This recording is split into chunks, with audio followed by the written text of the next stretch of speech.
மேடைக்கு வந்து எல்லாரும் என்ன சொன்னாங்க, ராம் சார் அப்படி இப்படி அவர் மாதிரி ஒரு டைரக்டர் இல்லை சார், கோச்சிக்காதீங்க சார் அவ்வளோ சொன்னாங்கல்ல சார். ராம் சார் வந்து என்னோடய ஷூட்டிங் எக்ஸ்பீரியன்ஸ், நான் படத்தை பற்றி பேசலை.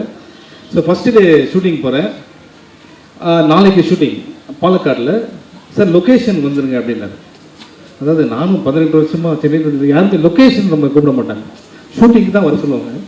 ஏன்னா லொக்கேஷன் பார்க்க கூப்பிட்றாருன்னு பார்த்தா லொக்கேஷன் போயிட்டேன். ஏன்னா நம்ம டீம் சொல்கிறாங்க, சார் ஃபஸ்ட்டு டே அவர் இம்ப்ரெஸ் பண்ணுங்க. ஓகே, ஃபஸ்ட்டு டே போனேன், லொக்கேஷன் போனேன். லொக்கேஷன் போன உடனே வாங்க அப்படின்னு கூப்பிட்டாரு. பாலக்காடில் ஒரு ஃபாரஸ்ட் ஏரியா, அந்த ஏணியை தூக்க முடியுமா சார் அப்படின்னாரு. ஒரு ஏணி இருந்தது. ஃபஸ்ட்டு டே வேறு இல்லை, அவ்வளோ பெரிய டைரக்டரு. சார் அதெல்லாம் பெரிய மேட்டர் சார் அப்படின்னு தூக்குனா ஒரு 40 கிலோ அந்த ஏணி. சார் உங்களுக்கு ஒன்றும் ப்ராப்ளம் இல்லைல்ல அப்படின்னாரு. ரொம்ப வெயிட்டாக இருக்குது, அதெல்லாம் ஒன்றும் ப்ராப்ளம் இல்லை சார் அப்படின்னேன். அது ஷோர் அப்படின்னாரு. என்ன இவ்வளோ கேட்குறாரு, ஷோர் தான் சார் அப்படின்னு.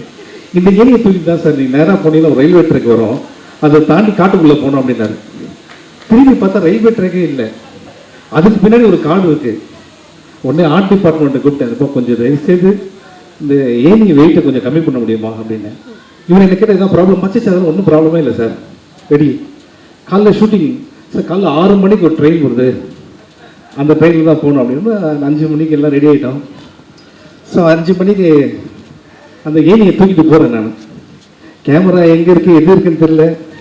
சார் ட்ரெயின் வருது அப்படின்னாங்க. நேராக போய் ட்ரெயினில் நிற்கிறேன்.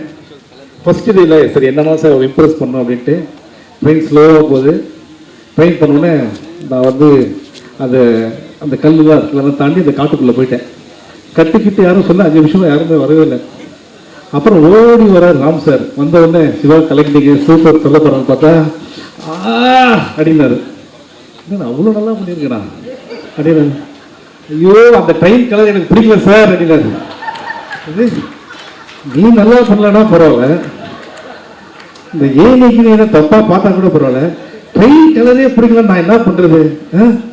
ட்ரெயின் கலர் பிடிக்கலையா, ஒன்றும் பிரச்சனை இல்லை சார், 9:45 இன்னொரு ட்ரெயின் வருது சார், திருப்பியா அப்படின்னு சொல்லிட்டு என்ன பண்ணேன்.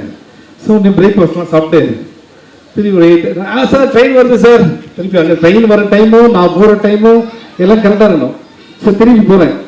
திருப்பி இந்த பாலக்காட்டு கோயம்புத்தூர் போகிற ட்ரெயின், காலையில் போகிற ட்ரெயின் எம்டியாக இருந்தது. இப்போ ஃபுல்லாக வேலைக்கு போகிறது, எனங்கெல்லாம் வெளில போகிறாங்க. அவங்களுக்கு என்னன்னா, நான் ஒரு ஆர்டிஸ்ட்டு, இவன் ஏன் நான் கேமராவே இல்லாமல் ஏனியோட தனியாக நிற்கிறேன் அப்படின்ட்டு. அகில உலக சூப்பர் ஸ்டார் அப்படின்னு கத்துறான் அவன்.